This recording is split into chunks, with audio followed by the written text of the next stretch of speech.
Hello everybody. I hope you all had a great day or having a good evening, and welcome to another episode of ClancyPasta. Now, tonight's story is actually an original by me. I've been working on this story I think I started it like months ago, and I just finished it up a few days ago. And so I'm really looking forward to seeing what you guys think of it in the comments. And make sure to give this video a like, subscribe if you haven't already. And without further ado, I'll just get right into it because I think the title is a good enough summary of what's to come in and of itself. So I hope you all enjoy tonight's narration. My father worked at an arcade in the mid-70s. Written and narrated by ClancyPasta.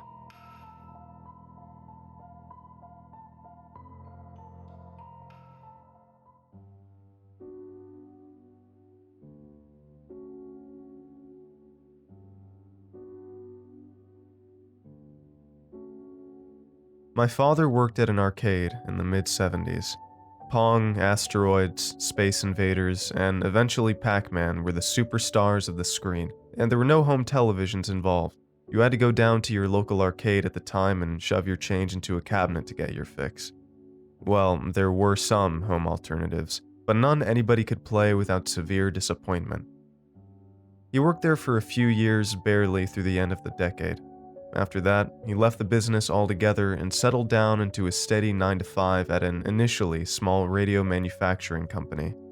He always said he had no intention of staying, but when the company took off and he was promoted with a hefty salary, that was the end of the story. He pretty much lived out the American dream: a house, a car, a wife, and a child. He used to smirk down at me as a boy, the Game Boy frozen an inch away from my face, and he'd say, "You know, I used to work in a video arcade before you could even get your hands on a Nintendo game." That was enough to drop the handheld to my lap and lift my eyebrows to the ceiling. Those times were much simpler, unasked questions still years and years away from floating to the surface. Things got much more complicated when my dad got sick. The big C. He didn't even tell us for a few weeks as he contemplated his options. He had always had good insurance, but being an American, from what he could tell, it would only cover part of his expenses. If he had to fight a long fight, it could eventually drain a good majority of the family's savings, or perhaps drain it all entirely. My dad always prided himself on taking care of us and finding success in his business, and the thought of leaving us fatherless and in financial bankruptcy was too much for him to handle. Thankfully for us, he only contemplated his options for a short time before making the right one. We were willing to do whatever it took, even if it meant throwing away my entire inheritance and more. He did fight a long, good fight. His doctors thought the lung cancer would take him in a matter of months untreated, possibly a year or two at best with treatment. But 5 years later, he was still kicking. He wasn't as hefty as he used to be, and the thick crop of hair he sported into his middle age had been whittled down to a tiny puff. But he was here, he was around, and he seemed to be making the most of his life. Unfortunately, by year 7 past diagnosis, things had taken a bit of a turn. The cancer had spread by that point, and it was devolving fast. We had moved him from his bedroom in the house he'd lived for the last 30 years of his life to a room in a hospital a few minutes from town. He would tell you if asked that he didn't like it there, but he always projected outwardly the best he could. We all knew he did it for us. As things got closer to the end, and my dad knew they were getting closer to the end, he asked me to come into the hospital one day alone. Surprised he didn't want the family to visit as well, he assured me that he would see them later on in the day or the next. I arrived a little later than I had expected due to traffic. What was initially the faint ghost of a distant thunderstorm was slowly morphing into heavy rainfall and loud blasts and flashes of light. I ran inside, my jacket lifted up and over my head as best as I could manage. Up in his room, I pulled a chair up to the side of his bed like I usually did and asked him how he was feeling. He smiled a faint smirk best he could and told me he was doing fine. That was his usual answer to me, or anyone, if he could help it. It was always just fine. I nodded and commented on the storm beginning to rage outside. He loved the sound of the rain. Eventually, he asked me a question. You know how I used to work at an arcade back when I was a kid? Back before video game systems and all that. Of course I did, and I told him so. I remember when you first told me about that as a little kid, playing my blue Game Boy Color, I said. He chuckled. Oh, John, those were the days. I miss when you were that little. Still remember it like it was yesterday. Still remember it like yesterday. He trailed off. We sat in silence for a few moments. His eyes were on his lap, and after a few moments, they drifted back up, meeting the wall before him. I never told you why I left, did I? I thought about it for a moment. I always implicitly assumed that he'd left to go work at that manufacturing company because there was no money in the arcade business. I was familiar with the drop-off in home video games in the early 80s, the gaming dark ages ushered in by a lack of quality control, climaxing in the botched development and release of the Atari 2600 game E.T., and just assumed the arcades themselves were taking a bit of a hit as well. No, I don't think you did, I said after a moment's thought. My dad leaned over and grabbed the bottle of water off the nightstand to his left. He always used glasses, but with his body growing weaker, his arms began to tremble at its worst. His grip also wasn't what it used to be. He didn't let it get to him, though, or he didn't project it outwardly, at least. Putting the bottle down and clearing his throat repeatedly in pained thrust, he relaxed his body and collapsed back against the reclined bed, his head falling against the pillow. He turned his eyes and made contact with mine. Son, I've got something to tell you I've never shared with another living soul.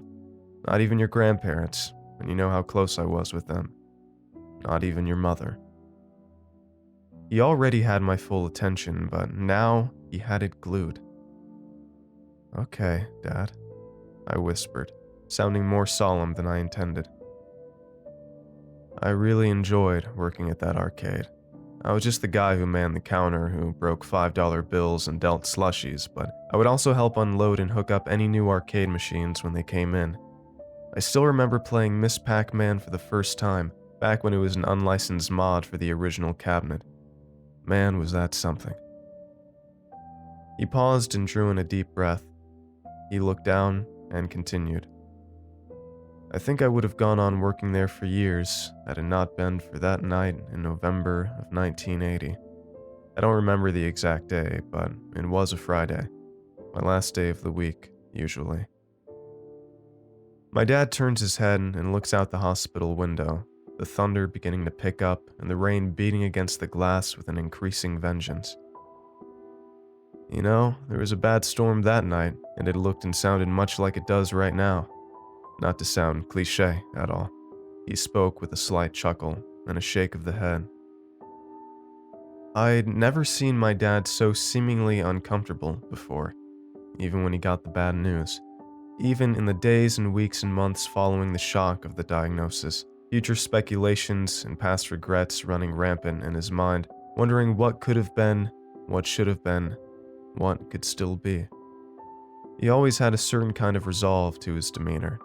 He may not know the future, but at the end of the day, he could face it confidently, and he was never one to be fully open and honest with his negative states of mind, for the sake of us, me, and my mom.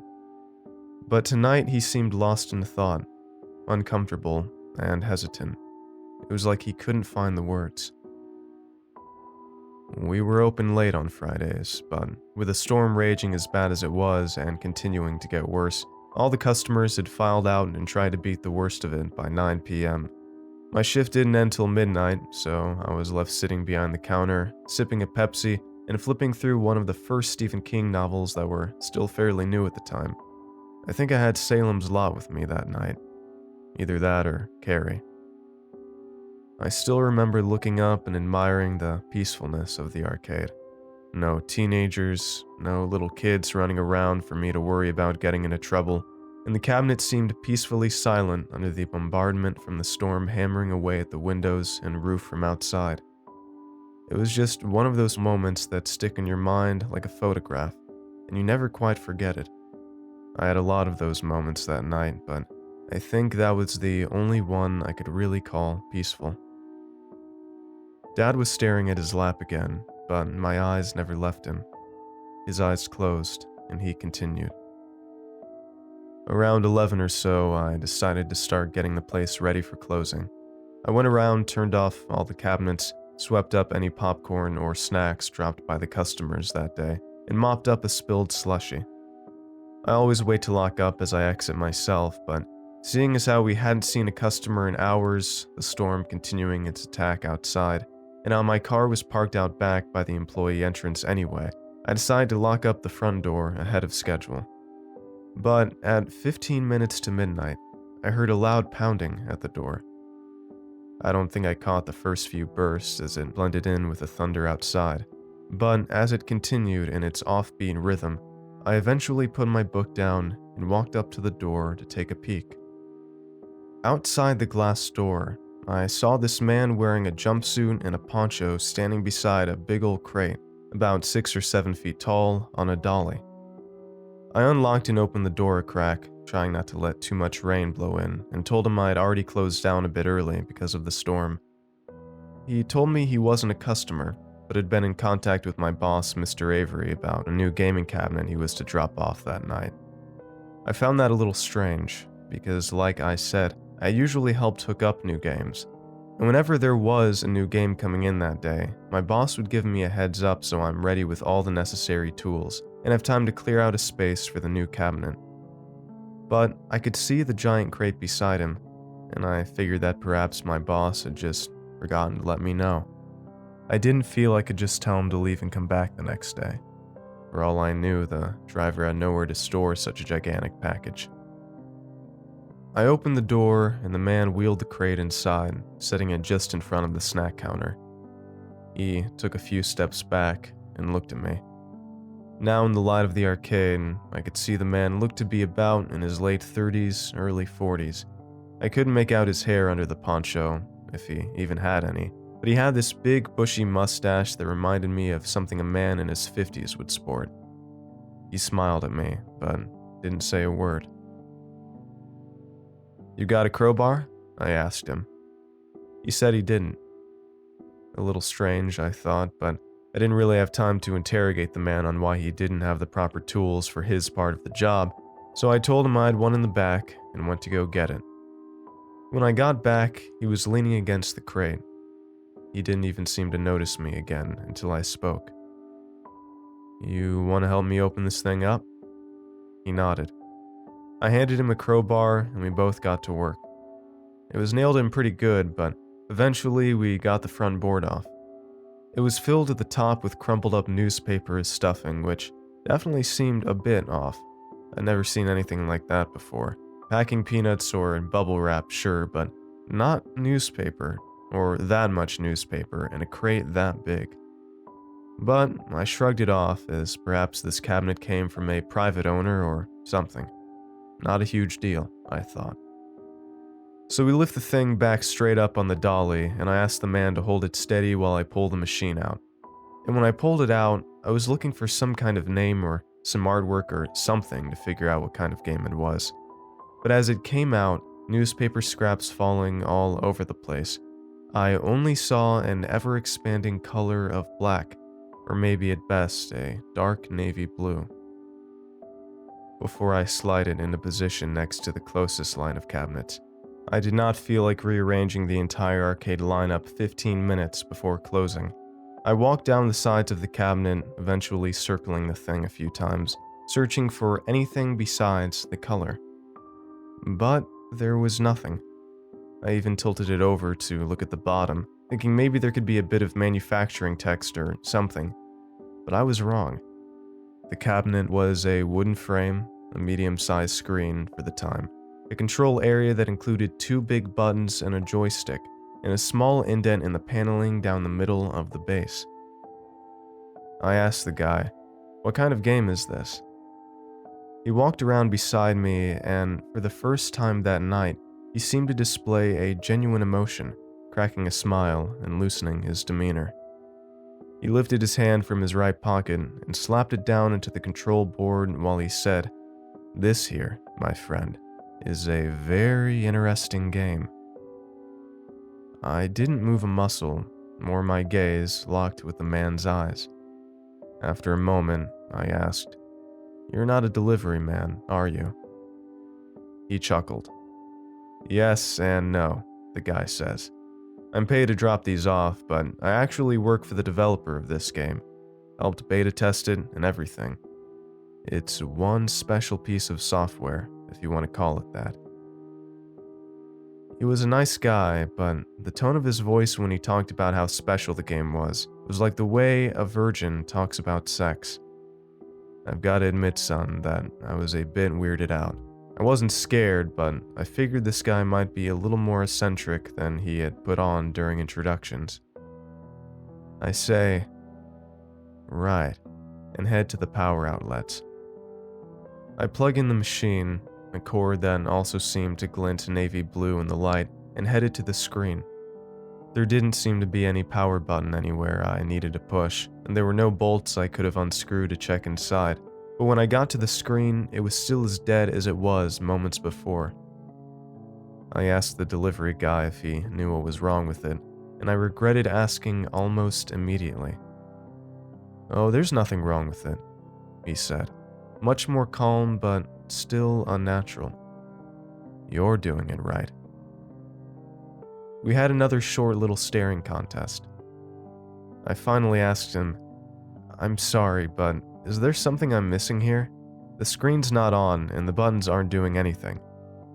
I started fiddling with the buttons and joystick to demonstrate. He looked a little disappointed at my attitude, or something, and walked a little closer, leaning his head in and gesturing me to get closer. I leaned in very slightly to try to humor him, and he whispered like he was trying to hide something. "Okay, I'll put in a cheat code for you." He then cracked that smile again, and I moved aside as he walked to the controls. He looked over his shoulder to make sure I couldn't see what he was doing in a near comical fashion, like we were kids on the schoolyard trying to hide what we were making so the other didn't copy it or something. And then I heard the tapping of buttons and the movements of the control stick. That went on for a while, probably around 50 or more clicks, but I had no idea what button combos he used. After the final tap of the button, I heard him move the stick a few more times, and then he took a step backwards, not turning to look at me just yet. "All right, buddy," he whispered a little louder this time. "I think this should get you to where you want to go." As he turned around, he gave me one final look before he turned and walked over to my side, revealing that the crease down the middle of the bottom panel had split and opened as little doors to reveal a glow of orange light shining out from within onto the concrete floor. I looked over to the guy, and he gave me a slow but definite nod, that smile not having yet left his face. My father, taking a break for the first time during his story, reached back to his little side table and took a quick swig of the water. He cleared his throat a few times while I tried to process the story thus far. I never heard my dad talk this in depth about his time at the arcade, and hearing him so engaged and genuine recounting these memories was incredible to me. I didn't know how long I'd have this opportunity, and to listen to my father at this moment, with the rain continuing to patter against the outside window dreamily, was a dream itself. At least, I thought it was. Thus far, aside from my father's distant start to our visit, he'd given me no reason to feel otherwise. He took a couple of deep breaths and then continued his story. I got down on all fours and took a look inside that thing. I was expecting to find some fancy light fixture, something that could cause such an enormous glow, but to my shock, I found nothing like that at all. In fact, what I found wasn't even the necessary hardware and components to power one of these video arcade cabinets. What stretched before me was impossible. What, to my eyes, appeared to be a radiant tunnel going off straight forward for what looked to be yards upon yards, maybe even a quarter of a mile for all I know. I wasn't great at measurements, but the one thing I knew is that that could not have existed inside the bottom little box of the arcade cabinet. It was simply impossible, son. Impossible. I took another look behind me at the man, and he just continued his glare back at me with that same grin. He nodded slowly, again, and took an even slower step backwards. His face was covered in darkness as he entered the shadows. He didn't say a word, and neither did I. I turned back to the tunnel and looked back in. I knew it couldn't have been real. There was no way this wasn't some kind of an illusion, a prank from the boss or something of the sort. The delivery guy, or whoever he was, wasn't being of any help, and so in a split decision to prove to myself I wasn't losing my mind, I got back on all fours and I started to crawl in. Reaching the entrance, I could see that the light seemed to glow from all around, and there were no walls, just a glowing cylindrical tube that radiated fluorescent orange light like a backlit screen. Placing my hand onto the surface, it had a slight give, but bared the weight. Once I got my full body inside and had crawled a few steps, it reminded me of one of those simple rope and wood bridges suspended between two cliffs. It seemed to rock and wobble with every movement, but stayed relatively steady. I never felt like I was going to fall, though the blinding light coming from all around and seeing nothing but infinity at the end of the tunnel made me a bit dizzy. I never felt like I was going to fall through though, so that was a relief. I continued to crawl down this strange, soft corridor, the glow from all around me beginning to burn into my retinas. I kept on like that for quite a while, but the farther I crawled, the farther the end seemed to move from me. Minutes seemed to pass as I trudged on, and I started to get nervous. The tube was wide enough for me to crawl in on all fours, but after it was too late, I realized it was too narrow for me to even turn around.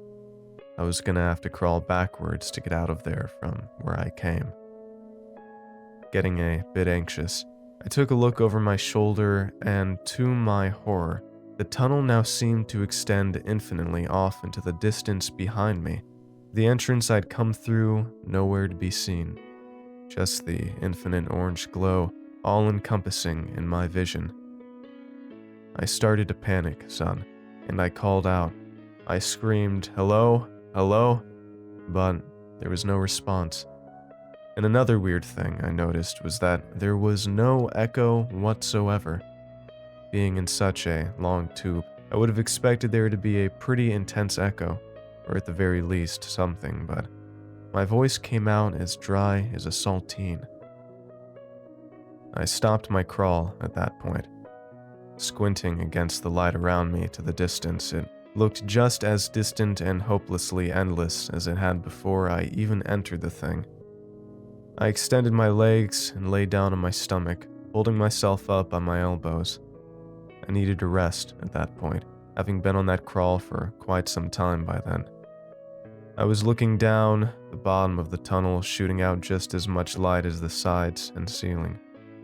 There was no escape from the blinding brightness. But as I stared into the glow, my gaze cast downward, a small discoloration began to appear. It was like a small little black line was beginning to come out of the light. I leaned down, my face nearly touching the bottom at this point, and as I watched the discoloration grow in opacity, I finally made out tiny lettering written in some generic font like you'd find in a newspaper. It took me a few more moments, waiting on the words to solidify and stand out from the light a bit more, before I was able to read it. And when I did, an uncontrollable chill shot down my spine, beads of sweat beading my forehead and underarms.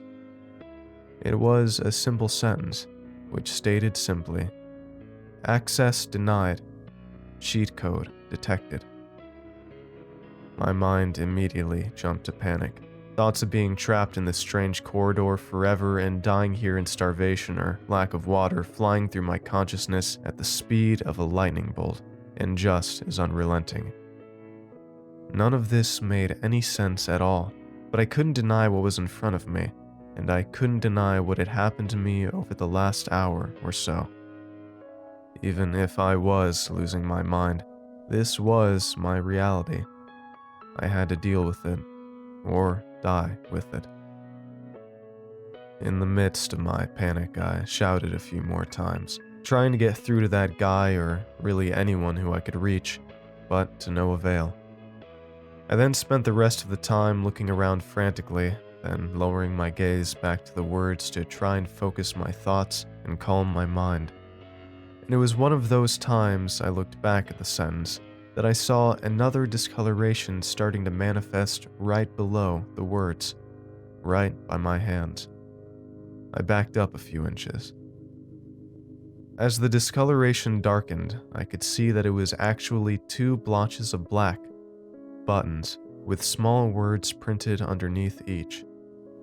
I could feel my heartbeat throbbing in my chest and hear it banging in my ears, so I closed my eyes and tried to take a few deep breaths. The last thing I needed right now was a heart attack, here, seemingly a million miles away from the nearest hospital. When I opened them back up, I saw before me 2 piercing black buttons in stark contrast to the radiant orange all around. Under the left button were the words, "Go back," and under the right, "Go forward." I raised my eyebrows at this. If it wasn't going to let me go forward in the game or whatever the hell it was that I was stuck in because of that cheat code the man had punched in, why was it giving me an option to go forward now? And what the hell did that even mean, you know?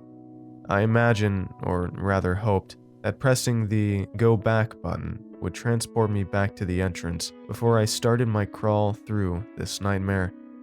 But where would the "Go Forward" button take me? Based on my experience and where I was, I didn't really have any frame of reference or idea what it could do. After a few moments to soak in what was before me, I decided to take what I thought at the time was the safer option and pressed "Go Back." As my finger touched the darkness, I realized it wasn't actually a button. The surface hadn't lifted out from the blinding corridor, but was just a flat projection on the screen. Making contact with the surface, the "Go Forward" button instantly disappeared. The orange glow started to dim, it flickered slightly, and then, for the first time, the lights went out completely. I was cast into total and complete darkness. I held my breath, not wanting to make a single sound, waiting in anticipation for whatever was to come. Probably about 10 seconds later, the radiant blinding light returned from all around, though this time, instead of orange, it shined a deep crimson red. I lifted a hand to shield my eyes. It had been blinding before, but that brief intermission of darkness really cranked things up a notch. And as my eyes adjusted to the light, I saw no more than 8 feet in front of me, a square exit. Noticing the same concrete floor on the other side that I had stood on just moments before crawling in, I knew that this was indeed my way back. This was my way out of this nightmare and back to the arcade. I don't think I've ever crawled that fast in my life, son. Really.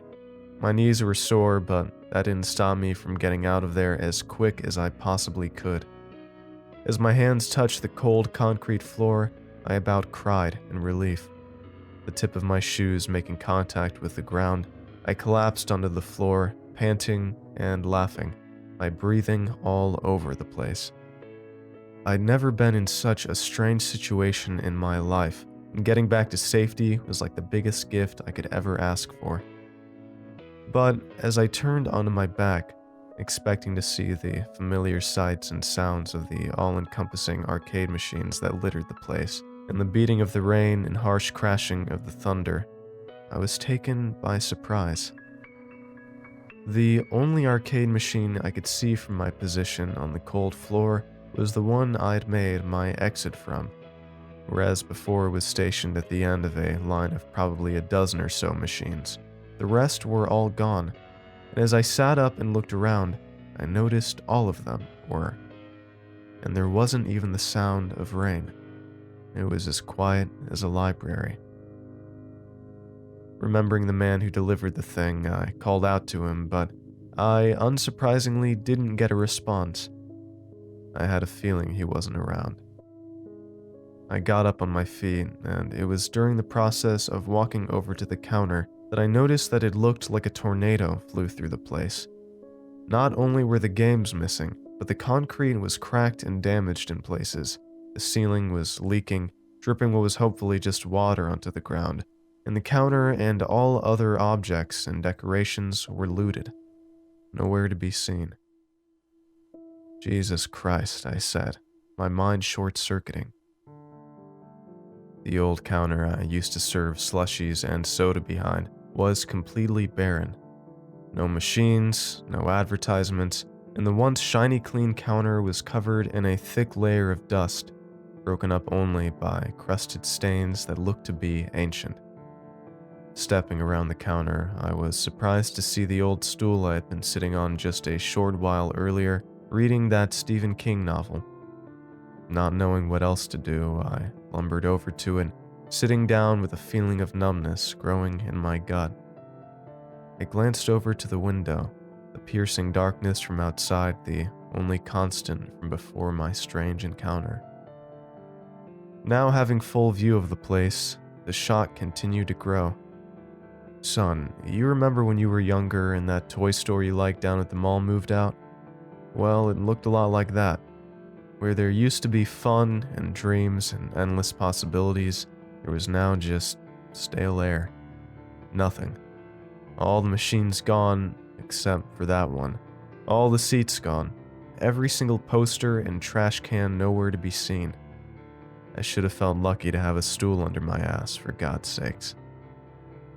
I used to keep a couple of beers hidden under the counter in the corner buried under some old clothes for when the boss went home. There were only a few kids left in the arcade near closing.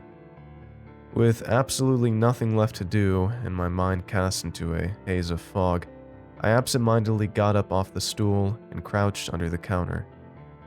I didn't find the drinks there. In fact, the entire pile of clothes I had set up to conceal them was missing as well. But what I did see was some graffiti written across the wall.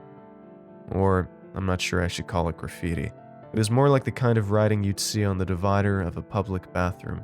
Not fancy or anything. But it read in sloppy, quick handwriting.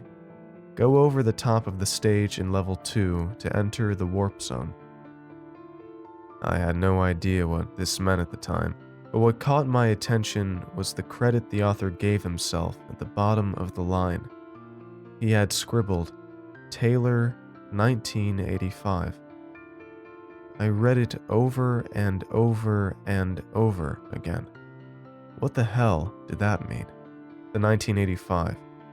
Remember, it was 1980 at the time, but the way that was written made it seem like he was trying to preserve and document the moment he wrote that little scribble on the underside of the counter. Could it have been a mistake? I thought that to be the most likely, but then again, I was very familiar with that counter, and I knew for a fact that before I crawled into that machine, that sentence was not written there. Then again, none of the shit I've been greeted with as I exited that thing was that way before. Up was down, and left was right. It felt like the entire world was going mad, though I feared it was probably just me. My dad burst into a coughing fit, the tension in his vocal cords getting to be too much, and he grabbed his bottle of water once again. As he drank, I stared out of the window, the rain and thunder continuing as our companion. I was flabbergasted at the story he was telling me, but it was almost too strange for me to pass judgment one way or the other. I couldn't tell him that it all made sense to me and that I believed every word he was saying, but at the same time, I couldn't honestly tell him I thought he was crazy or was making it all up. I didn't know what the hell to believe. I just knew that I was all ears, and I think my dad knew that's all he could ask for. He finished up the bottle, and I went over to the open case beside his bed and handed him a new one, cracking open the seal before doing so. "Thank you, son," he spoke, his voice much more hoarse than at the beginning of his tale. I think I must have had a strange expression on my face, because after maintaining eye contact with me for a second, he looked over towards the window with a sigh. "I know this is a lot to take in," he said, "but you've just got to let me get it out." "I'm listening, Dad," I spoke with all intentions of sincerity. "I really am. Please, continue on." My dad took another breath and continued, not breaking his gaze away from the rain-filled window. "Well, after that, I started walking around the place, looking for anything that I could find that wasn't that god-forsaken arcade cabinet. I walked the perimeter of the main floor, finding nothing I haven't already mentioned. The stains, dust, rot, and all that. I tried to get into the back room where my little locker that I kept my things in was, but I found the door locked. That shouldn't have been an issue because I have a key, but I noticed right away that something was wrong. The doorknob had kind of a faded green tint to it and held a shape different from how I remembered it. I tried to put my key in the lock, but it wouldn't fit. The lock had been replaced. I leaned my back against the door and slid to a sitting position on the concrete. I was exhausted by this point, my head pounding about as hard as the rain had been earlier in the night, and I honestly considered just closing my eyes. But as I slid down further into a reclined position, I spotted something. A glint within a closed vent in the wall near the floor. A reflection of some kind. I walked over and inspected the vent grate. There was definitely something in there. I could see it reflecting in the dim flickering glow of the few light bulbs that still worked in that place. I feared I wouldn't be able to figure it out since I didn't see any screwdrivers lying around for me to get the grate off. But when I looked a little closer, I realized 2 of the 4 screws were missing, and the ones still attached were barely hanging on. I gave both a few good twists, and they popped right out. I reached my hand in and pulled out what was inside. It was a little cassette player, a Sony Walkman, actually. I had seen some in stores around that time and always wanted one.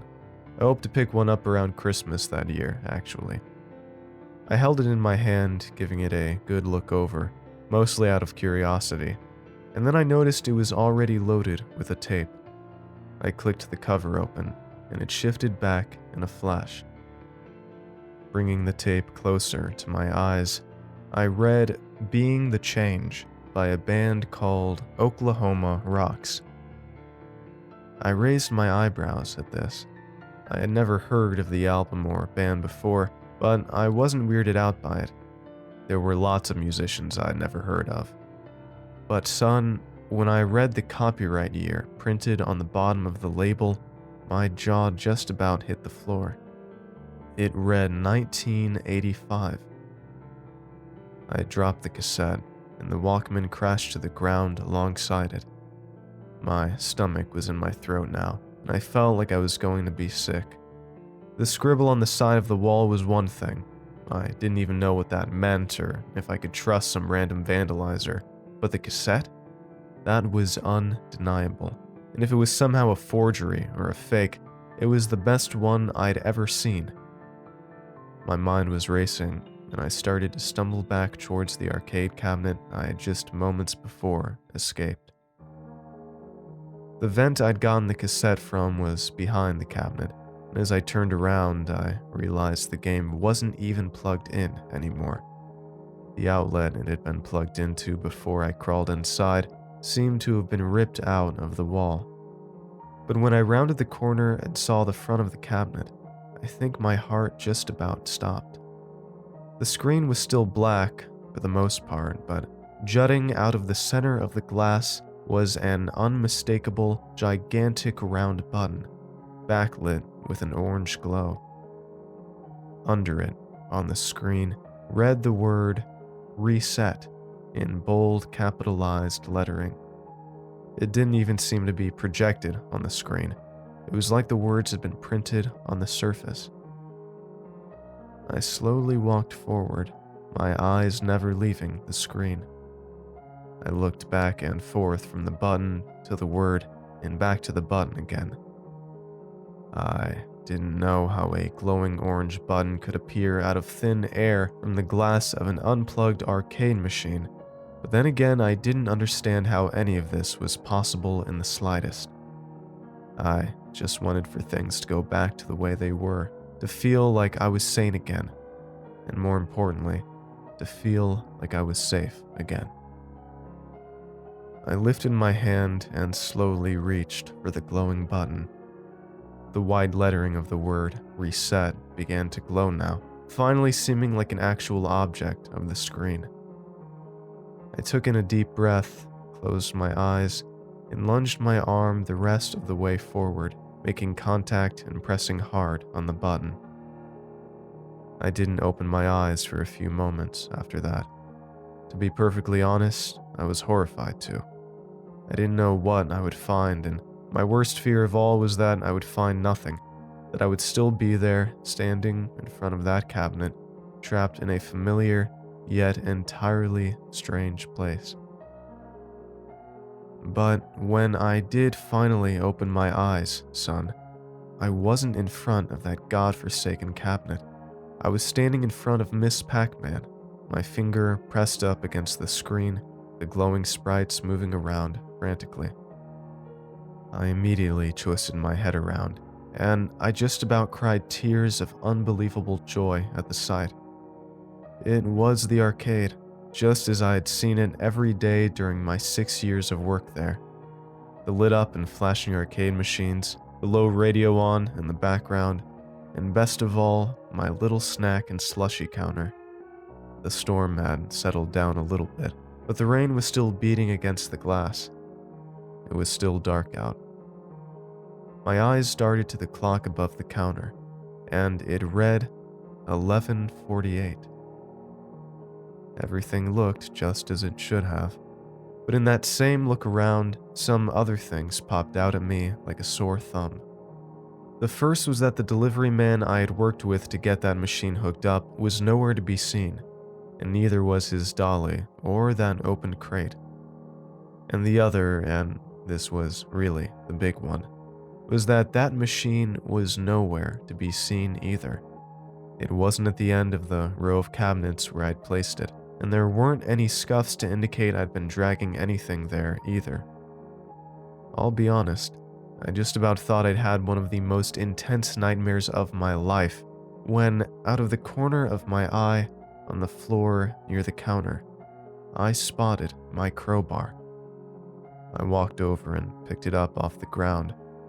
I always kept that thing locked up in the back, and when I was done with what I was using it for, I put it back. I know for a fact that earlier in the day it was put up, but I did have the memory of bringing it out to help the man unpack that unnamed arcade machine. I would have dropped it right around where it was sitting at that moment. That was about all I needed to see. I locked up that night, but the next morning I gave the boss a call. I told him I had to quit, gave him some bullshit excuse about needing to focus more on my school or something like that. Mr. Avery was disappointed, and I could tell he was upset that I quit without any notice, but I was firm in my decision. I dropped off my name tag the next day per his request, and it wasn't more than a month or so later I got hired up at that manufacturing company. My father paused. He was now looking me in the eye, waiting for something. I cleared my throat and said, "That's incredible, Dad. That's just... wow, I don't even really know what to say." And that was the truth. I had no clue what to say, or what I should say, or what I could say. Having listened to his tale, I didn't disbelieve him. He has always been one of the most honest and truthful men I'd ever known, and even if he would keep something from you, maybe he wouldn't tell you if you had a piece of food stuck in your teeth, or your shirt was inside out. He would always speak the truth when asked, and I'd never heard him tell a lie, at least one of any weight. But this was an intense, long, detailed account that he spoke about just like it happened yesterday, and was exactly like I would have expected him to tell it if it had actually happened to him. I believed him. "And you never told anyone?" I asked, after a few long moments of silence, aside from an interruption of thunder and the continuing beat of the rain on glass. "Nope, I never told a soul," he said. "I was too afraid to, but my reasons changed over time. At first, I wasn't sure any of it had actually happened for a fact, and I seriously questioned my sanity. The crowbar was there, sure, but during that last call with the boss, I asked him if any games had been set to be delivered recently, and he said no. That threw my confidence, which was already shaky, into a tailspin. I spent the next 5 years trying to forget about the entire incident, but I could never shake it. That rainy November night played out in my mind on an almost nightly basis, like a nightmare that I couldn't escape. It was awful on its own, a terrible, confusing memory, but it only got worse in an entirely different way when the year finally arrived. 1985. I was walking around the local record store and ended up stopping to peruse the cassette section. I was flipping through, mostly just looking, but with the thought of possibly picking up a Kiss album to be able to listen to in the car, when my stomach jumped into my throat. My eyes read the label, "Being the Change" by Oklahoma Rocks, and my body froze. I picked it up and scanned over the words again, and then I flipped it around, scanning the back for a release date. Sure enough, I spotted a copyright logo, followed by the year 1985, printed on the back. I held that thing for probably 5 minutes, just reading the same lines over and over again. Then, I put it back on the shelf, placed the records I had been carrying around with me in a neat stack on the shelf beside it, and walked straight out the door. When I got home, I puked harder than I had in years, and that headache from that night returned. I felt awful, like I was being forced to relive that nightmare of an experience once again. But in the end, I was okay. I was alright. I called up an old coworker of mine whose number I found in the phone book the next day and asked him how he was doing. Just a lot of small talk. And then I brought up the arcade. I asked him how I was doing, and there was a brief pause, followed by a surprised, "Oh, you didn't hear? That place closed down in early 1981. "Really?" I replied, trying to sound as normal as I could. He went on to tell me the owner hadn't been keeping good track of the finances, and when he realized how in the hole with debt he was, he decided to close down the business and sell everything in the arcade. Not a single cabinet remained, the entire place getting hollowed out. "It's funny you should ask about the arcade, actually," my old buddy added. "I actually have a buddy of mine whose kid tells him a bunch of the local teens break into that place on the weekends and party. They have a Nintendo hooked up in the back and everything. Pretty hilarious." My mouth went as dry as a cup of cinnamon. I whispered a fake laugh and said something about how crazy that was, then wrapped up the conversation and hung up the phone. That was the last time I talked to anyone who used to work at that place. That was the last time I tried to figure anything else out regarding that strange November night in 1980. I always wished I could just forget about it, but the past catches up with you. These last few years, I've been fighting my hardest against this illness, son. You know that. But I just don't know what the future holds, and I don't want to leave with any secrets. And that's why I wanted to tell you this story, son. My story. You may have wondered from time to time why your dad would leave the video game business to work in manufacturing, or at the very least thought back to how cool it could have been to work in a place like that at the time. Well, now you know why I left, and you also know about one of the most defining and horrifying nights of my life. I love you, son. My eyes were beginning to well up with tears, but I held it back. I love you too, Dad. And I got up from my seat, leaning over the bed to embrace his now frail frame in a warm hug. The rain continued its rhythm against the cold glass. My father passed not too long after that night, about a month later. It was just past Thanksgiving when the funeral was held. My mother was a wreck, and I tried to be there for her and give her all the comfort I could muster, but I know I must have seemed distant from the outside. I never cried, at least not around others or at the funeral, and I didn't say much. There was just too much on my mind. The story my father told me was just too strange, too eerie, and asked too many unanswerable questions. Who was the man my father met that night? And what was that machine? Was it even real? Did my father really crawl into the glowing base of an arcade cabinet? Did he really get transported 5 years into the future before pressing the reset button and finding himself back in the present day? I didn't know. I couldn't say for sure that any of it happened, or if it was all just a horribly vivid dream that lined up with a slew of coincidences. But I know that my father meant what he said. He wasn't lying. He actually experienced it. And that was good enough for me. As my father's casket was lowered into the grave, I felt as though the nightmare that plagued his memory for the remainder of his life was being laid to rest with it. No more would he have to replay that night over and over again in his head. No longer would he need to question his own sanity. No longer would the fear that something like that could happen again would ever take place. It was all over.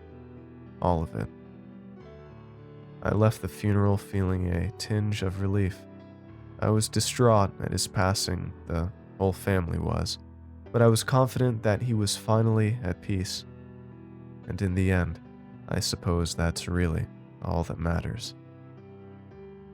As I drove home, the radiant orange glow of the sunset filled me with hope and wonder.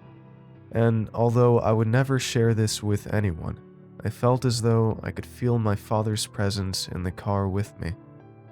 It was warm and accepting, filled with comfort, confidence, and love.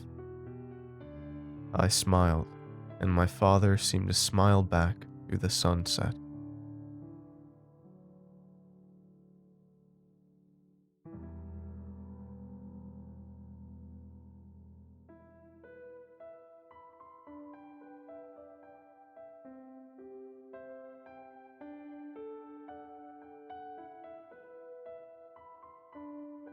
Alright, thank you all for listening to tonight's story.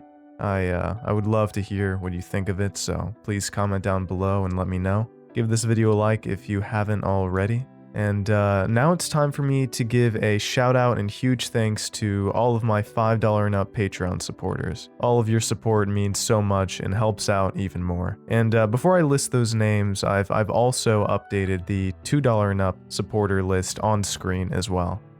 Alright, so time for the thanks.